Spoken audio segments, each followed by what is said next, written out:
le quisiera compartir de esta agua que tengo aquí en esta botella, pero yo le dijera que le voy a dar para que tome, pero que esta agua es 98% mineral y el 2% está contaminada, porque tiene una bacteria, tiene algo allí y la ha contaminado. Una pregunta, ¿usted la tomaría? ¿Cierto que no? Bueno, el pastor Sergio Scataclini en un libro que escribe llamado El fuego de su santidad dice estas palabras: ninguno de nosotros tomaría agua 98% mineral y 2% contaminada. Dios tampoco. Y utiliza esta frase para hablar del hecho de la importancia que tiene para Dios la pureza en la vida de sus hijos. Y así como es importante para Dios la pureza y la santidad, lo es y lo debería ser para los que somos hijos de Dios.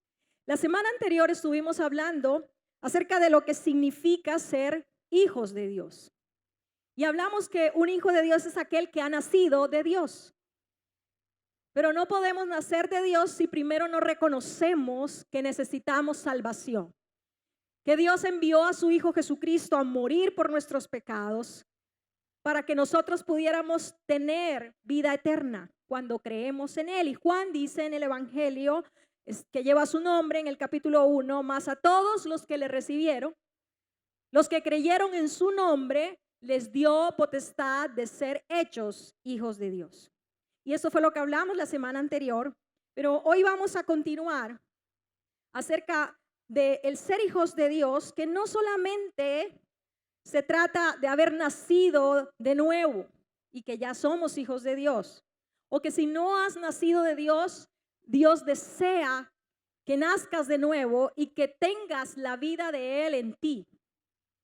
A nosotros nos gusta mucho saber el bienestar y la seguridad que nos brinda ser hijos de Dios. ¿A cuánto eso le da seguridad, cierto? El saber que somos hijos de Dios nos da seguridad y nos brinda un bienestar. Sabemos que estamos cuidados por nuestro Padre. Pero el apóstol Juan quiere que sepamos que también hay un compromiso de parte de los que somos hijos de Dios.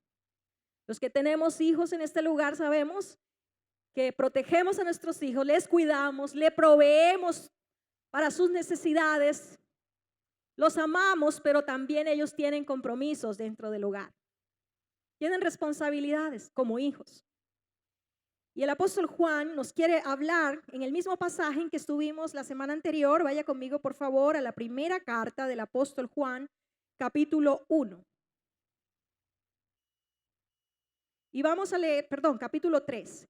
Y vamos a leer del versículo 2 al 3. La semana anterior leímos el versículo 1 solamente. Y hoy vamos a leer del versículo 2 al 3. Queridos amigos, ya somos hijos de Dios, pero Él todavía no nos ha mostrado lo que seremos cuando Cristo venga. Pero sí sabemos que seremos como Él, porque lo veremos tal como Él es. Y todos los que tienen esta gran expectativa se mantendrán puros, así como Él es puro. El apóstol Juan, recordemos, está escribiendo a finales del siglo I a todas las iglesias de Asia Menor.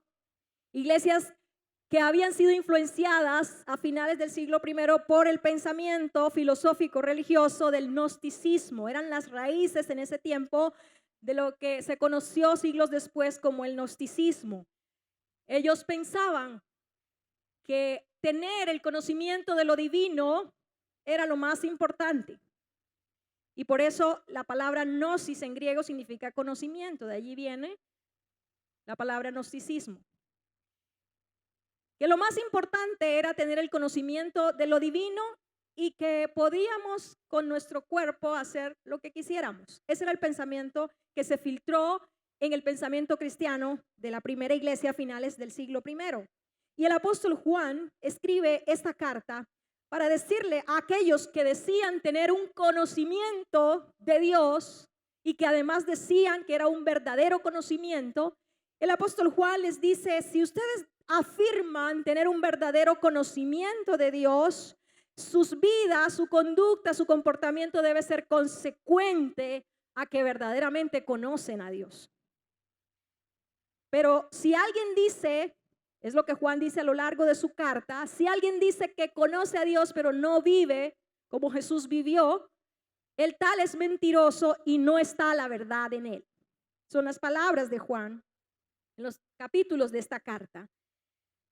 Pero Juan les escribe y les dice que no basta solamente con la espiritualidad, que para Dios todo nuestro ser es algo integral y que sí importa lo que hacemos con nuestro cuerpo, porque ellos se permitían la libertad de toda clase de inmoralidad en sus vidas, porque para ellos lo suficiente era tener el conocimiento de lo divino.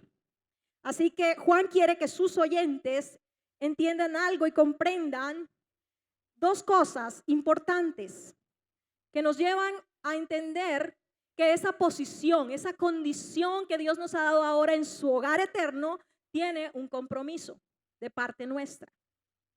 Y el apóstol Juan habla de dos aspectos que nos ayuda a entender lo que significa ser hijos de Dios en la vida práctica. Y habla del alcance que tiene el ser hijos de Dios. Y habla de la responsabilidad de ser hijos de Dios. Ser hijos de Dios va más allá de ahora tener una posición y una condición en el hogar de Dios. Dios nos ha hecho sus hijos con un propósito. Y ese propósito es el alcance que Juan quiere mostrar aquí. Y es lo que nos dice en el versículo 2. Queridos amigos, ya somos hijos de Dios, ya lo somos. Pero luego dice que ya lo somos, pero que aún no sabemos lo que seremos. Pero sí sabemos que seremos semejantes a Cristo. Eso es lo que le está diciendo. Es decir, este hecho de que ahora hemos nacido de Dios es tener una posición en el hogar de Dios y una condición de una nueva naturaleza en nosotros, la vida eterna de Dios, que ahora está en nosotros por la presencia de la persona del Espíritu Santo. Pero las cosas no quedan allí, es lo que Juan está diciendo. Esto tiene un alcance que trasciende a lo eterno, a la eternidad. Porque él dice, ya somos, ahora hemos nacido de nuevo, pero no sabemos lo que seremos. Es decir, hay algo que nos aguarda una perfección y una gloria en la eternidad. Pero él dice, pero sí sabemos algo, es decir, no sabemos los detalles de cómo va a ser esa vida cuando seamos completamente semejantes a Cristo. Pero sí sabemos, dice Juan, que seremos semejantes a Él. Y nos está mostrando el hecho de que ahora estamos en una condición y en una posición, pero que tiene un alcance. Y que hay un proceso progresivo y paulatino en esta relación que ahora tenemos con Dios. Que no es suficiente y no basta con saber que tenemos una relación íntima con Dios, una comunión con Él, ahora que somos sus hijos, sino que esa relación va a experimentar un proceso progresivo y paulatino a lo largo de nuestra vida. Pero que un día, cuando Cristo regrese, entonces seremos semejantes a Él. Y Él está hablando acerca de que hay un proceso que va a darse a lo largo de nuestra vida antes de morir o antes de que Cristo regrese. Y ese proceso consiste, o el propósito de Dios para habernos hecho sus hijos, es que la imagen de Cristo sea conformada en nosotros. ¿Cuál es el alcance de ser hijos de Dios? Que la imagen de Cristo sea conformada en nosotros. Y un día, cuando lleguemos a la eternidad, podremos verlo tal como Él es, porque seremos semejantes a Él. ¿Y qué significa esto de ser semejantes a Él? Que tendremos el carácter moral idéntico al de Cristo. Pero eso no va a suceder ahora completamente. Va a ser cuando Él regrese. La pregunta es ¿por qué? ¿Por qué el Señor no nos transforma de una vez y ya somos semejantes a Cristo? Apenas nos convertimos en sus hijos, apenas nacemos de nuevo. Porque cuando Cristo regrese a esta tierra, habrá una completa separación del pecado. En este momento y hasta que Él regrese, el pecado está presente en este mundo.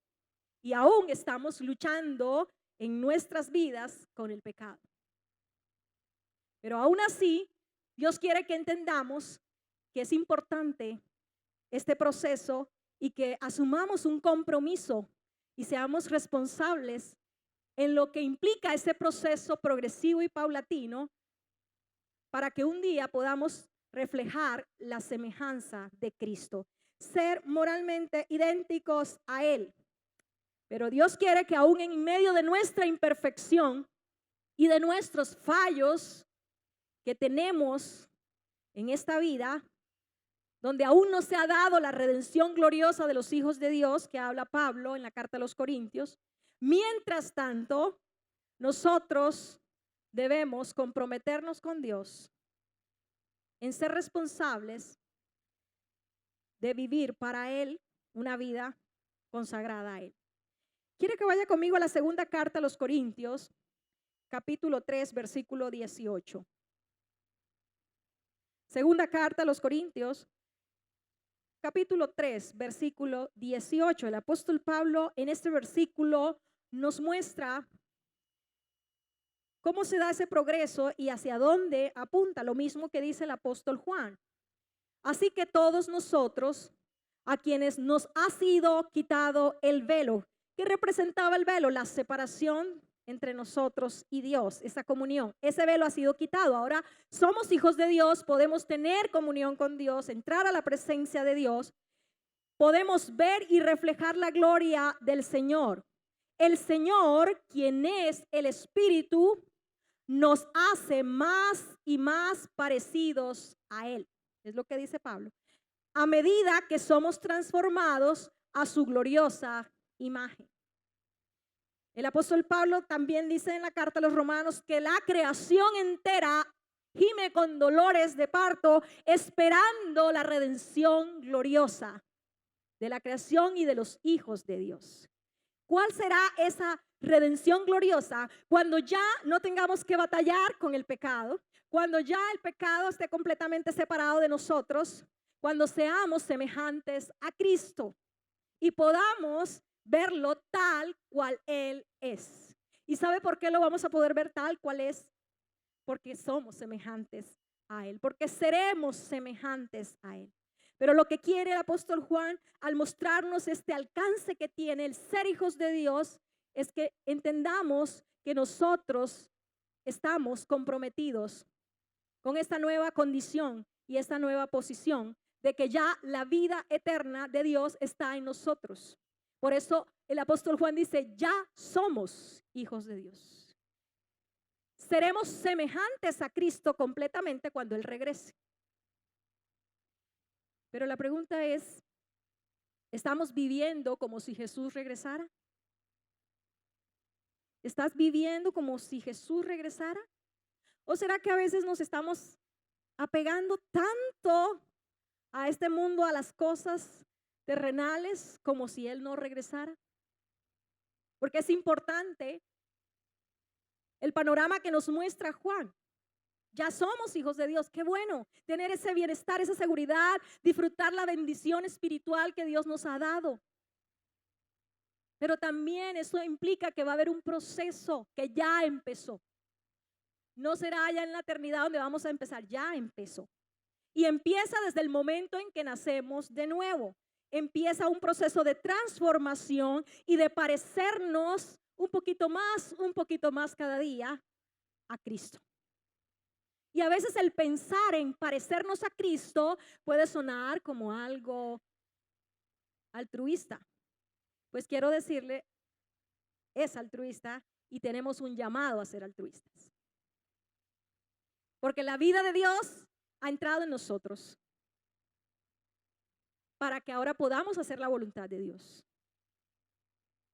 Y parece algo inalcanzable, y es cierto, esa perfección no la alcanzaremos aquí, la alcanzaremos cuando Él regrese y cuando el pecado esté completamente separado de nosotros. Pero mientras tanto, mientras esperamos su regreso, mientras estamos aquí, nosotros tenemos un compromiso con Dios.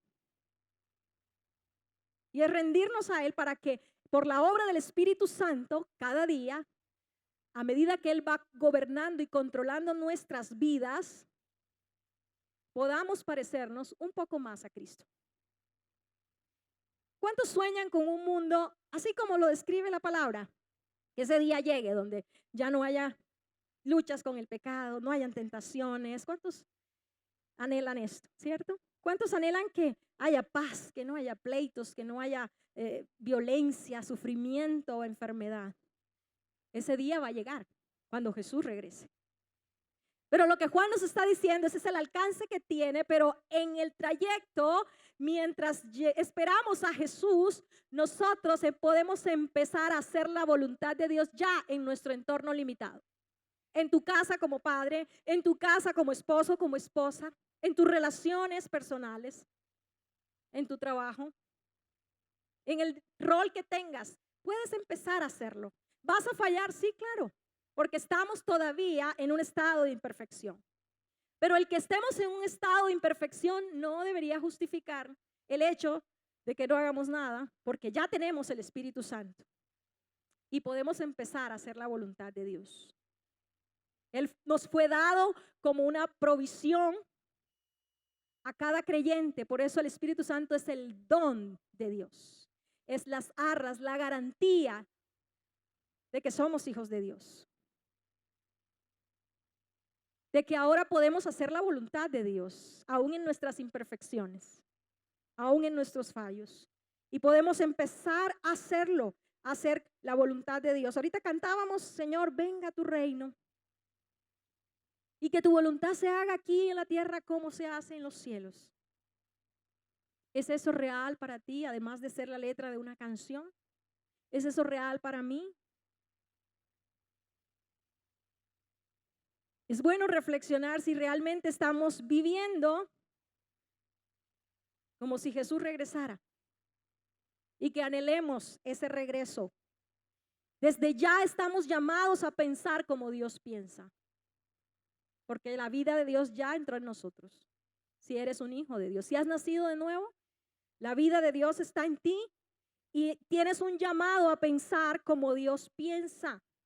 Y ya se pueden empezar a ver cambios, así sean paulatinos y progresivos en tu carácter, en tu forma de hablar, en tu forma de tomar las decisiones, en tu forma de pensar. En cada área de nuestra vida estamos llamados a pensar como Dios piensa, porque es la única manera como nosotros progresivamente nos vamos pareciendo a Cristo. Así como un hijo que mientras crece físicamente se va pareciendo a sus padres. Asimismo, Juan nos está diciendo, hemos nacido de Dios y en la medida en que crecemos en Él, debemos ir pareciéndonos más a Él. ¿Cierto que cuando nace un bebé, nosotros empezamos a buscarle el parecido? Y es muy difícil cuando está recién nacido, porque está hinchadito y todos los bebés, entonces le buscamos, se parece como a la mamá, no se parece al papá, y decimos, bueno, hay que esperar que crezca unos mesecitos más para saber a quién se parece. Y a veces hay que esperar hasta la adolescencia para que se terminen de definir los rasgos físicos, porque hay una mezcla allí. Bueno, eso físicamente es una verdad. Reflejamos el parecido de nuestros padres, y lo es en la vida espiritual. Y Juan está pensando en la similitud de los hijos con sus padres. Entonces dice, no es posible que alguien afirme ser hijo de Dios y no se parezca a Dios. Cada día esa imagen debe crecer y debemos tener un reflejo cada vez más claros de los rasgos de nuestro Padre, de los rasgos de Cristo. Jesús dijo, quien me ha visto a mí, ha visto al Padre. Así que Juan está hablando de esto, está hablando de esa semejanza que empieza a desarrollarse progresivamente y eso es lo que conocemos en términos teológicos como la santificación. ¿Qué es la santificación? No es más que el proceso a través del cual nos vamos pareciendo cada vez más y más a Cristo. Pero lo segundo, no solamente Juan nos habla del alcance de ser hijos de Dios, de todo lo que implica, sino que también nos habla de la responsabilidad de ser hijos de Dios. Y quizás aquí voy a abarcar un poco más despacio, porque una de las cosas, como decía al principio, nos gusta oír de las bendiciones espirituales de ser hijos de Dios y de la seguridad y el bienestar que eso nos trae. Pero a veces no nos gusta hablar mucho del compromiso. Y lo vemos en nuestros hogares con nuestros hijos. Les gusta disfrutar los privilegios, pero no les gusta la responsabilidad de lavar, ¿cierto?, los platos, de arreglar su cuarto, porque los seres humanos tenemos esa tendencia. Así que nos vamos a centrar un poquito más aquí. Y Juan, en el versículo 3, una vez que ha hablado acerca de que somos ya hijos de Dios, ya tenemos la vida de Dios en nosotros y que seremos semejantes a Cristo cuando Él regrese, se completará esa imagen en nosotros. Él dice en el versículo 3, y todos los que tienen esta gran expectativa, en otras versiones dice esta esperanza, se mantendrán puros. En otras versiones dice se purifica a sí mismo. Todo el que tiene esta esperanza o esta expectativa, ¿cuál? Que Cristo va a regresar, por un lado, y por otro lado, que seremos semejantes a Él. Esa es la expectativa de todo hijo de Dios, que Cristo va a regresar y que cuando Él regrese seremos semejantes a Él. Tendremos el mismo carácter moral de Cristo y no batallaremos ya con el pecado y todo será glorioso. Ahora, Juan está diciendo, si tú vives en esa esperanza, si tú vives en esa expectativa, más te purificarás del pecado. ¿A qué se refiere con purificarse a sí mismo o con mantenerse en la pureza? En que cuando la vida de Dios entró en nosotros, nacimos de nuevo, esa naturaleza de Dios entra a nosotros y es la naturaleza pura de Dios. Pero entra a un lugar que ha sido afectado por el pecado. Y lo que Dios busca es purificarnos por medio de su presencia. Y cuando el apóstol Juan está hablando de purificarse a sí mismo, sabemos que esa purificación la produce el Espíritu Santo. Pero él está hablando allí de un compromiso que tenemos y es de mantener esa pureza que ha sido colocada en nosotros. Está hablando de luchar contra el pecado. Que es cierto que estamos en un mundo donde el pecado está presente, donde hay tentaciones, donde luchamos con la inclinación de hacer lo que no es correcto, lo que va contra la voluntad de Dios. ¿Qué es el pecado? El pecado sencillamente no es una lista de cosas que debemos o no debemos hacer, ni la santidad se refiere a eso.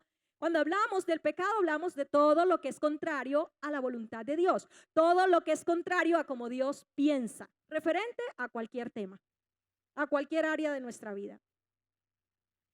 Así que el apóstol Juan está diciendo, cuando alguien se mantiene en la expectativa que Cristo regresará y que seremos semejantes a Él, esa persona luchará por la pureza. Esa persona luchará por una vida de santidad, por mantener la pureza que ya tiene, aún en medio de su imperfección. Que aunque nadie aquí es perfectamente puro, así hayamos nacido de nuevo, nadie aquí es perfectamente puro. Ha sido impartida la vida de Dios que es puro, pero está en una naturaleza que todavía no ha experimentado la redención gloriosa, la perfección. Un día eso sucederá.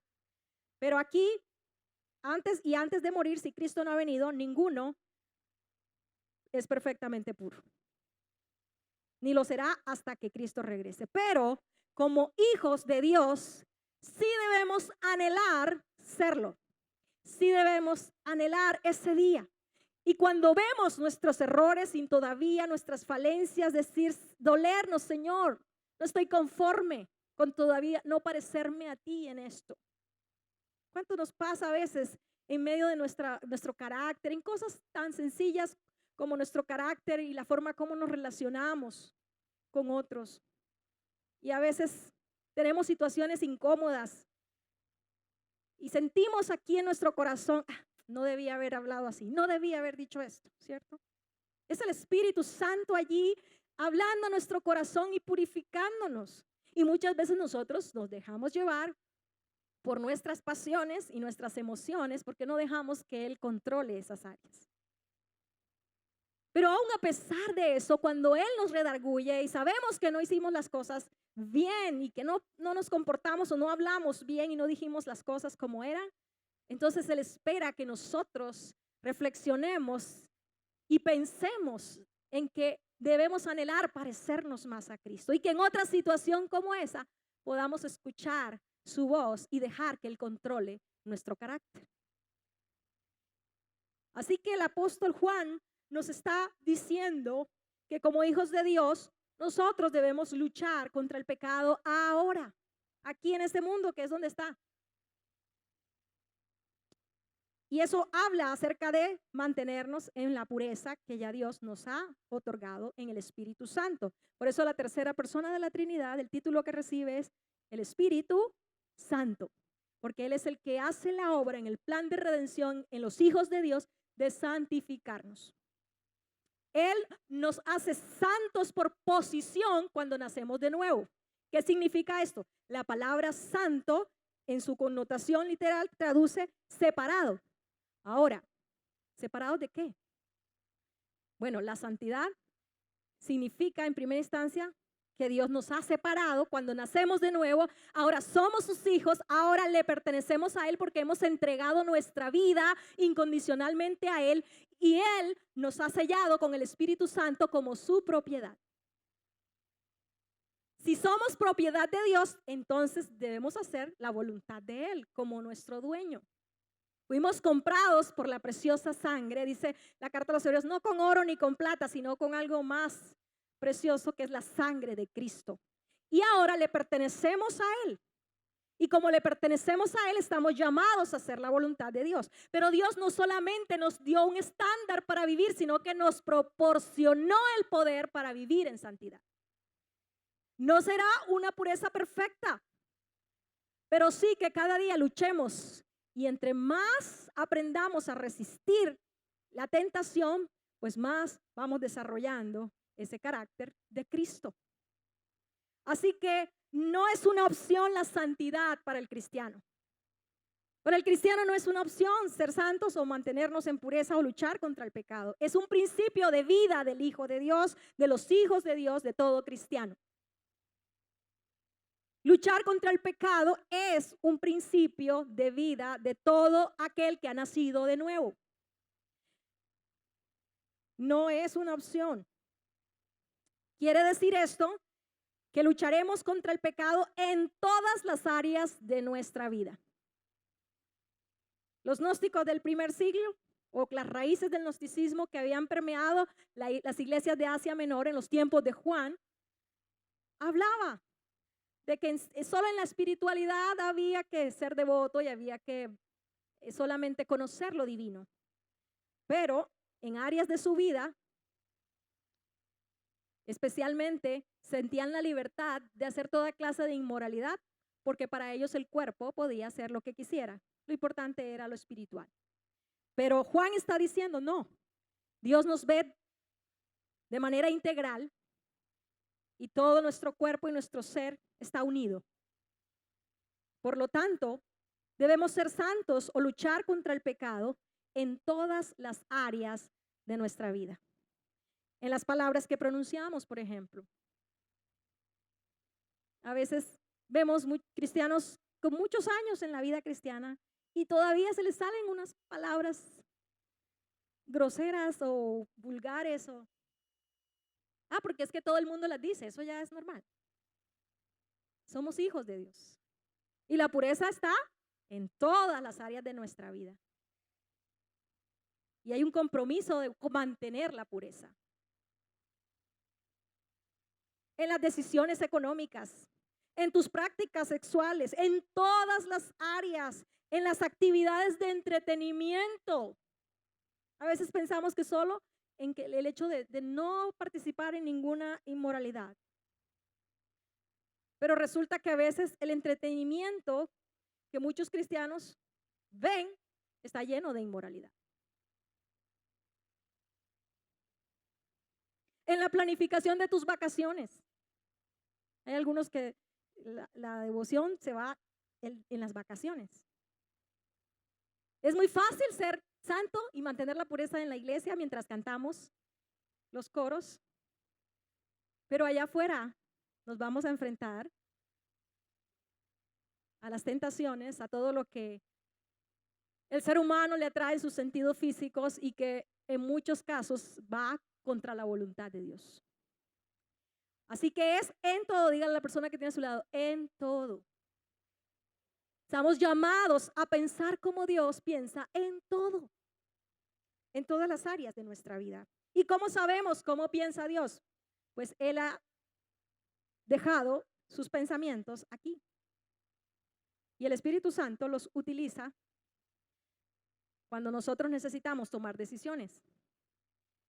Si queremos conocer cómo Dios piensa, tenemos que ir a la Escritura y ver cómo Jesús vivía, cómo pensaba, cómo reaccionaba, cómo hablaba. La santidad hoy es una especie de palabra perdida en el vocabulario de la iglesia de hoy. Y digo que es una especie de palabra perdida en el vocabulario de la iglesia hoy porque si hablas de principios éticos, te pueden tildar de religioso, de legalista. ¿Por qué? Porque hoy también muchas filosofías vestidas en muchas religiones orientales, maneras de pensamiento, han filtrado el pensamiento también de la iglesia de hoy. Y eso hace que muchos sientan temor a hablar de la santidad. Hace que ese tema no lo hablemos mucho hoy del pecado. Especialmente cuando se trata del tema de cómo manejamos la sexualidad. Porque el pensamiento de hoy, que también ha entrado a la iglesia, al pensamiento cristiano, como sucedió en los tiempos de Juan, es que la sexualidad es algo privado. Entonces, si uno como predicador o un maestro que está enseñando o está discipulando, habla de la santidad en el área sexual, el pensamiento inmediatamente del que está oyendo se escandaliza porque dice, esto es algo privado, esto es personal y te estás metiendo en mi vida privada. Aunque Dios dice que el sexo no es tan privado, porque tiene consecuencias espirituales y sociales. Así que sí importa cómo manejamos la sexualidad. No es un asunto privado solamente. Tiene implicaciones en la vida de otras personas y en lo espiritual. Puede afectar en lo social también. Vemos que la palabra santidad para muchos es un concepto negativo. Hay quienes piensan, y especialmente podemos decir que un joven, cuando escucha la palabra santidad, y uno dice, bueno, la santidad es separación. ¿Separación de qué? Bueno, para el joven muchas veces separación de todo lo divertido. Pero eso no es santidad. Santidad no es que Dios nos quiera quitar todo lo que es divertido. Santidad es parecernos cada vez más a Cristo. En dos aspectos que Jesús nos enseñó y nos modeló y los mostró como un eje en su vida, y es amar a los demás y apartarnos del pecado. Estar lejos del pecado. Esa fue la vida de Jesús. Y la santidad es precisamente, está centrada en esas dos áreas, porque santidad no es solamente, tiene que ver con la parte moral, sino también con el amor a los demás. Porque es muy fácil amar solo a nuestros hijos, a nuestro esposo. Es muy fácil. Y con todo eso a veces amamos hasta que nos ofenden y nos hieren. Pero el único que nos da la capacidad de amar Es el Espíritu Santo de Dios, de amar aún a aquellos que nos han ofendido. Y por eso Él es el que nos da la capacidad de perdonar. Por eso esa santificación, esa santidad solo la produce el Espíritu Santo. Y nosotros debemos aprender este concepto y empezar a hablar más. La iglesia no puede quedarse callada frente al tema de la santidad. Muchos, cuando oyen la palabra santidad, les da algo. De pronto porque fueron lastimados en décadas anteriores con el legalismo. Especialmente aquellos que tenemos más de 20 años de convertidos al cristianismo, sabemos que en la historia de la iglesia esto se ha dado, no solamente en las décadas anteriores, sino también en los tiempos de la iglesia primera, el legalismo estaba. ¿Y qué es el legalismo? Es el centrarse más en las cosas externas que realmente en el corazón. Eso es legalismo. Aparentar externamente algo, pero en el corazón no experimentar un cambio. Entonces, en décadas anteriores, la iglesia pasó por una etapa y cayó en legalismos, por ejemplo, con relación a la ropa. Entonces, una mujer no podía usar pantalones. ¿Cuántos se acuerdan de eso? O no se podía maquillar porque eso era pecado. No se podía ir a cine en ese tiempo. No se podía, bueno, muchas cosas, ir al estadio, porque eso era pecado.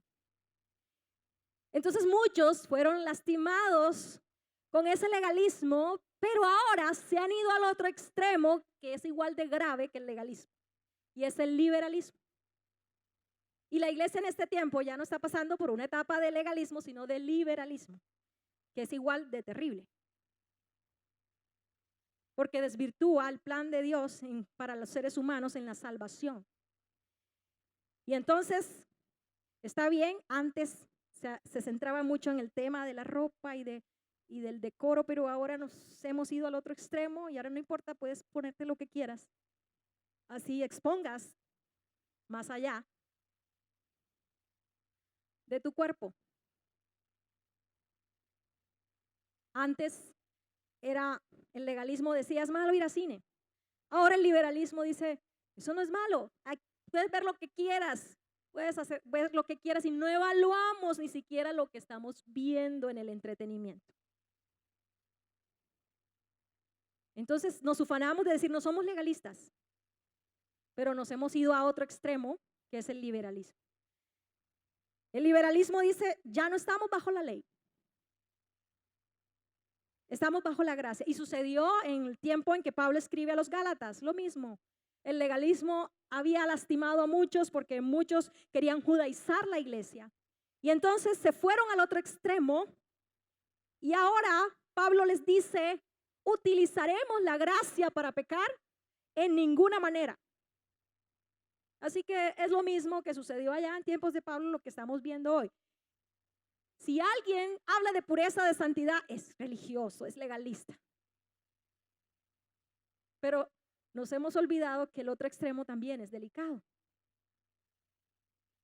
Y va contra la verdad de Dios. El liberalista o el que practica el liberalismo dice, Dios conoce mi corazón, Él sabe que yo fallo y bueno, el Señor me perdona. Yo sé, Señor, que fallé, pero tú eres tan hermoso, tú eres tan bueno, eres solo amor y misericordia. Tú me perdonas porque tú sabes que yo soy así. Ese es el liberalismo de hoy. No hay ningún compromiso con la pureza, con la santidad, en mantenernos puros, sino que es una libertad sin compromiso. Eso es el liberalismo, una libertad sin compromiso. Y resulta que lo que Juan nos está diciendo es que nosotros, si estamos llamados a evaluar todas las cosas a la luz de lo que Dios piensa, en todas las áreas, en cómo manejamos todas las áreas, a que evaluemos los medios a la luz de lo que Dios enseña y a que tenemos que hablar de la santidad. A que evaluemos las cosas. Yo creo que si Daniel viviera en nuestro tiempo, sería tildado de legalista. por la generación que ha caído en el liberalismo. Si nosotros miramos, Daniel fue un joven que fue llevado en la época del cautiverio del pueblo judío a Babilonia. Y cuando llegan a Babilonia, el rey da la instrucción de que a estos jóvenes, entre ellos Daniel, se les instruya en toda la cultura de Babilonia, les cambian el nombre, les brindan educación. Y si usted mira, Daniel no se opone a la educación de Babilonia, no se opone a que le cambien el nombre porque eso no le afecta a él sabe quién es, pero sí se opone a algo. Y dice en el capítulo 1, versículo 8, y Daniel determinó no contaminarse con la comida del rey. Y no era que Daniel era vegetariano ni nada de eso. No se trata de una dieta. Se trata de la connotación que tenía la mesa del rey, la comida del rey. La comida del rey tenía una connotación de compañerismo con el sistema cultural de Babilonia. Así que Daniel se opone a esto y vemos otras situaciones donde se establecen decretos del gobierno y sin embargo Daniel prefiere obedecer a Dios porque aquellos decretos iban en contra de sus principios y de la fe que él tenía en Dios. Y en un momento dice que hubo un decreto donde se prohibía orar a menos que adoraran al rey de Babilonia. Sin embargo, dice el pasaje, allá en el capítulo 6, que Daniel se va a su casa y como de costumbre se arrodilla a orar 3 veces al día y abre las ventanas. Yo me imagino si Daniel estuviera en este tiempo, ¿qué diríamos nosotros si oyéramos esa noticia? No, allá está Daniel, un funcionario, además era funcionario del gobierno de Babilonia. Era funcionario público. Así que tenía un compromiso todavía mayor con el rey. ¿Y qué hubiéramos dicho en este tiempo si bajo un pensamiento de liberalismo? Pero Daniel, ¿cómo va a hacer eso? Solo a él se le ocurre abrir las ventanas y orar cuando han dicho eso, pero tan religioso. Y eso es lo que está pasando hoy. Hablamos de santidad, orientamos a las personas. Si hablamos de santidad y les decimos, evalúa lo que ves, lo que escuchas. Mira, no sé, el contenido como de esa serie o de ese programa como que no es apto. Y enseguida, ay, tan religioso, tan religiosa. Porque no hay un compromiso con la pureza. Porque no evaluamos a la luz de la palabra los medios. Y rechazar un estilo de vida de santidad por miedo a caer en el legalismo es no entender todavía que somos parte de la familia de Dios. Es no entender que hay una naturaleza nueva que nos obliga a actuar conforme a ella. Y que hay que dar la batalla, la lucha contra el pecado. Que no podemos simplemente acomodarnos. Y una de las cosas por la que la iglesia está perdiendo la capacidad de hablar de la santidad es por la adaptación a la cultura. Y en algunas cosas podríamos adaptarnos en lo cultural, en la educación, pero hay muchas cosas dentro de la cultura y la sociedad que van en contra de la voluntad de Dios, que se oponen a los principios de Dios en su palabra. Y yo como hijo de Dios debo evaluar hasta dónde es mi adaptación y entender que habrá momentos que en medio de la cultura los hijos de Dios somos una contracultura. Pero hoy no queremos oír eso. No queremos escuchar eso.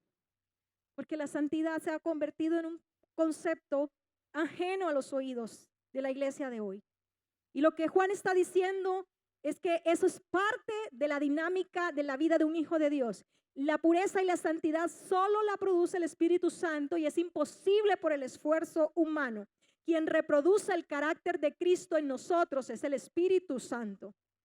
Él es el que lo puede hacer. Él es el que puede producir el fruto del Espíritu en nosotros, que es el carácter de Cristo, de poder amar a otros y poder vencer el pecado. Primera de Juan, capítulo 2, versículo 6. Juan dice, los que dicen que viven en Dios deben vivir como Jesús vivió. Él no solo dice allí en el capítulo 3 que leímos, el que tiene la expectativa de que Jesús regresa y que seremos semejantes a Él se purifica a sí mismo, sino que en el capítulo 2 nos dice, si alguien tiene comunión con Dios, debe vivir como Jesús vivió. Así que la santidad no es un tema de legalismos. Y Juan dice que debemos permanecer y utiliza mucho tanto en el Evangelio de Juan como en las cartas la palabra permanecer. Él dice permanezcan en Él. ¿En quién? En el Espíritu. Pero Pablo nos advierte que en esta relación de comunión con Dios como hijos de Dios, nos advierte tres cosas. Nos enseña que Dios quiere que vivamos en victoria y podamos vencer el pecado y podamos aprender a amar a los demás. Pero para eso se requiere una comunión íntima, continua con el Espíritu Santo. Pero nos dice, lo primero, no contristen al Espíritu Santo. Lo segundo, no apaguen al Espíritu Santo. Y lo tercero, andad en el Espíritu. ¿Qué significa esto? Que debemos saber cómo nos relacionamos como hijos de Dios y saber que el Espíritu Santo nos fue dado como un don maravilloso de Dios para guiarnos, para controlar nuestras vidas y podamos vencer, porque solo Él lo puede hacer en nosotros. Contristar el Espíritu es cuando hay un pecado en tu vida sin confesar. No esperes tener victoria si hay un pecado en tu vida sin confesar. ¿Y qué es pecado? Todo lo que yo estoy haciendo que va contra la voluntad de Dios. Dios quiere que lo confieses y te apartes, como dice la palabra. No apaguen al Espíritu Santo. En Primera de Tesalonicenses 5:19 no vamos a buscar por razón de tiempo. No contristar al Espíritu Santo, Efesios 4:30. Y no apaguéis al Espíritu, Primera de Tesalonicenses 5:19. ¿Qué significa apagar el Espíritu?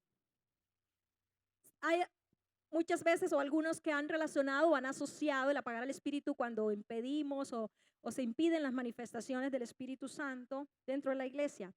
Pero esto va mucho más allá, porque antes de llegar a ese punto, eso ha sucedido algo primero en la vida de cada uno, de manera individual. Apagar al Espíritu Santo es cuando Él te impulsa a hacer algo según su voluntad, pero tú escoges hacer lo contrario porque a ti te complace, aunque a Él no le complazca.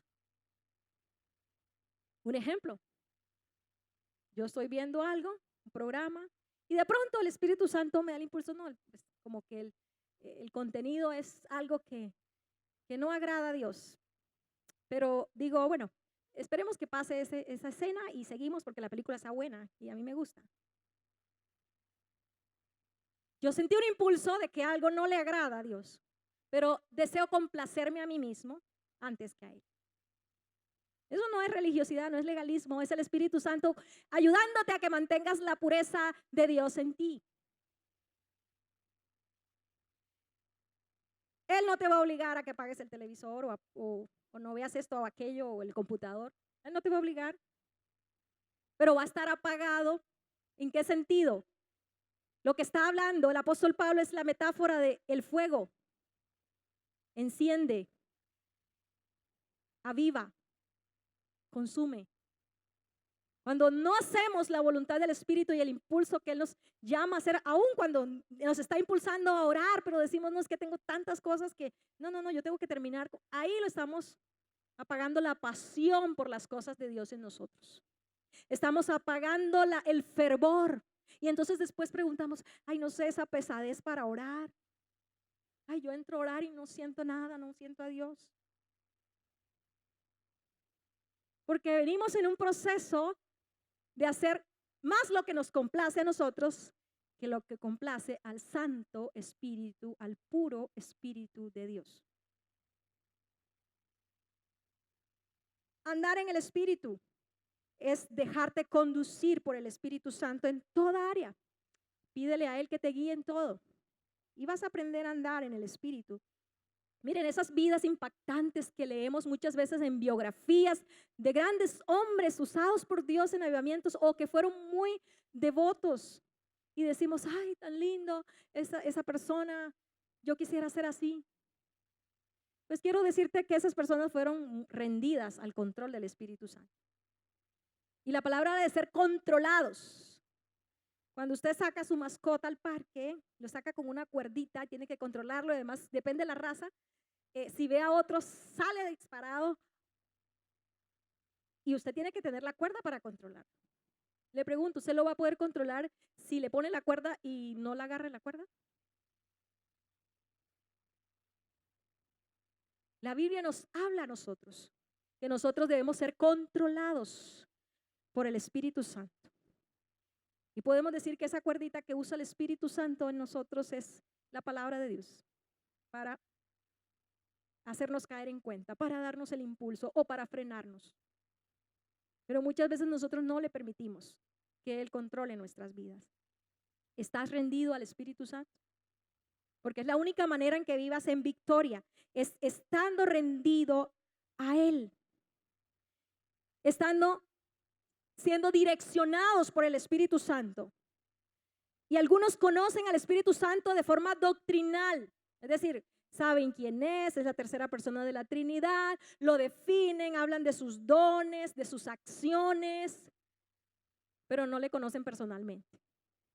Porque cuando Él los guía a hacer algo, no se dan cuenta, no son sensibles, o muchas veces no somos sensibles a lo que Él nos está diciendo. Y tenemos que entrar en una relación más personal. Él no es simplemente alguien o un poder que podemos usar para lo que nosotros queremos.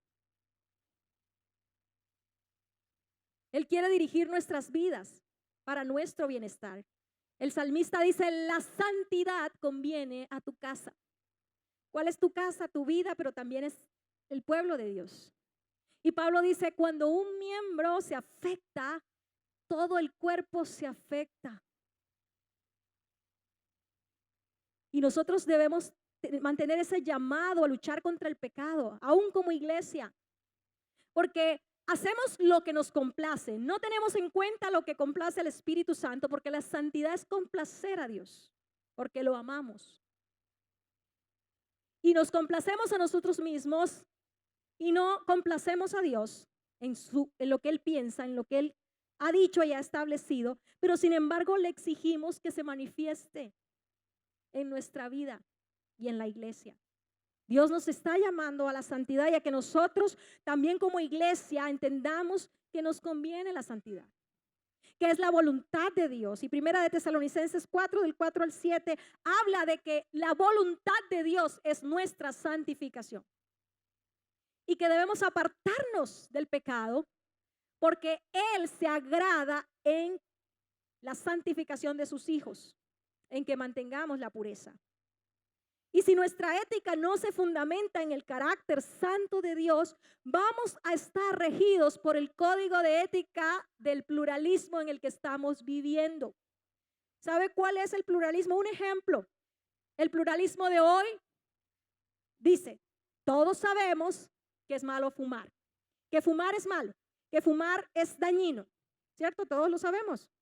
Pero no se prohíbe el acto de fumar. ¿Por qué? Porque atenta contra la libertad individual. ¿Es coherente eso? Iglesia, ministros del altar. ¿Qué tal si yo antes de venir, en lugar de preparar el mensaje, me pongo a ver cuánta cosa? Porque es que yo tengo ya el conocimiento de Dios, entonces yo mañana les hablo, pero no oro al Señor, no busco, no medito en su palabra.